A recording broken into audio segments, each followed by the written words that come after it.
Siamo arrivati alla quinta parte della storia della penna sfera. Abbiamo lasciato Biro alle prese con problemi tecnici da risolvere.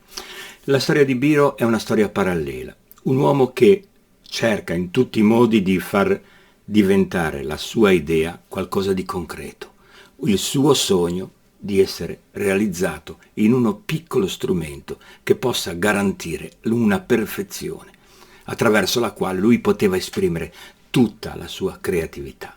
Ma parallelamente vi erano questioni burocratiche legate a contratti, legate a situazioni che lui non riusciva assolutamente a tenere insieme. La vita di Biro è costellata da queste due strade parallele. Biro concentrato sulla penna e Biro che non è per niente concentrato su quello che è su quella che è la gestione dei suoi affari privati. E questo, purtroppo, gli costerà, come vedremo. Ma adesso, insieme, vediamo questa quinta parte di questa meravigliosa avventura. Questo video è intitolato Birome e se seguite il video capirete perché. Vi ringrazio molto di essere qui. Iscrivetevi al canale, non dimenticatevi di condividere il video se vi piace, di mettere un mi piace al video e naturalmente a commentare sotto la descrizione. Adesso vi lascio alla narrazione e vi auguro una buona giornata. A presto. Ma comunque questo riscontro, anche se fallimentare, era necessario per poter migliorare la penna e quel primo fallimento si può dire che ci poteva stare. Si rimisero subito al lavoro per migliorare la penna ed eliminare tutti i difetti presenti. In particolare si accorsero che una ditta svedese, a cui davano massima fiducia e che forniva loro le sfere, le mandava moltissime non perfettamente sferiche. Una volta misurate queste sfere, si rifecero subito con la ditta stessa, che impiegò non poco per garantire loro un lavoro di qualità e di super precisione. Però dopo qualche mese avevano a disposizione sfere perfettamente sferiche. La penna priva dei difetti sostanziali era doveroso brevettarla nei paesi a cui si doveva vendere e questo aveva naturalmente un costo.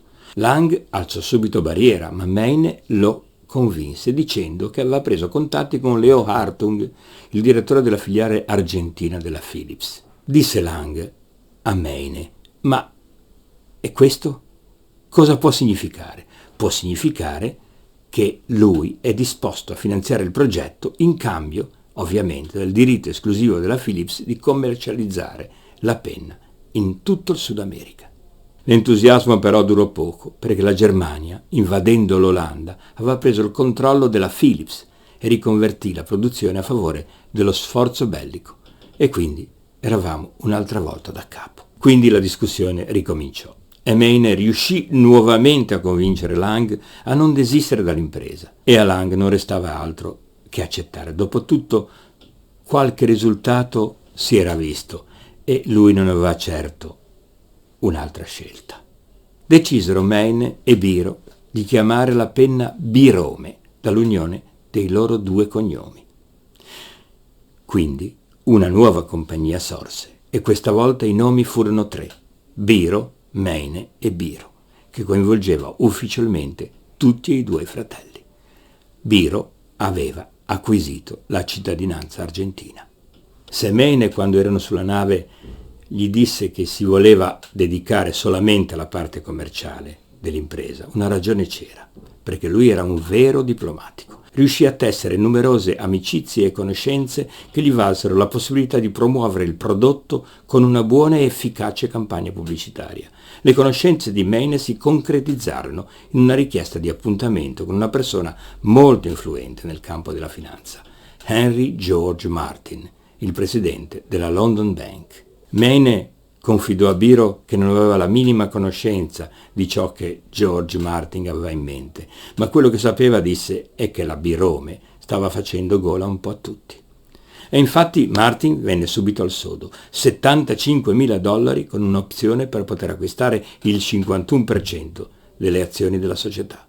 Martin riuscì siglato l'affare a far acquistare 30.000 penne alla Royal Air Force e si diede da fare per acquistare subito le azioni, quel 51%, per una cifra di 1 milione di pesos argentini. Questa quota naturalmente se la accaparrarono in buona parte i Lang e pretesero anche la metà di quel 16% destinato a Biro. E così Biro, che aveva un giorno pensato al suo sogno e che aveva visto fra 1000 difficoltà nascere la sua penna, rimase con quasi nulla fra le mani. La svolta però della risoluzione di molti problemi tecnici lo entusiasmava ancora ed era arrivata da una sua altra intuizione che garantiva una funzionalità maggiore. È lo stesso Biro a dichiararlo. La costruzione capillare non mi era ancora venuta in mente. All'inizio del 1943 avevo già iniziato a lavorare però su un nuovo prototipo che era legato all'uso della capillarità come chiusura di un sistema per pipetta.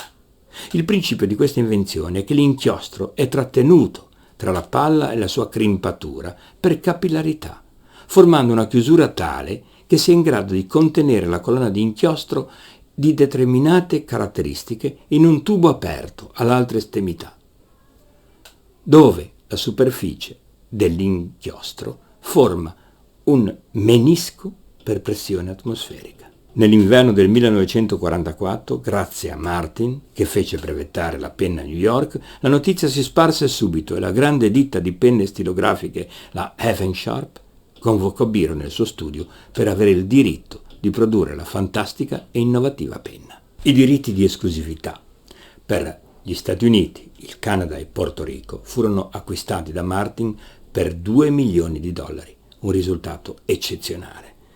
Biro poteva ritenersi soddisfatto? Probabilmente sì, ma del fatto che la sua penna, la sua invenzione, il suo sogno era stato realizzato.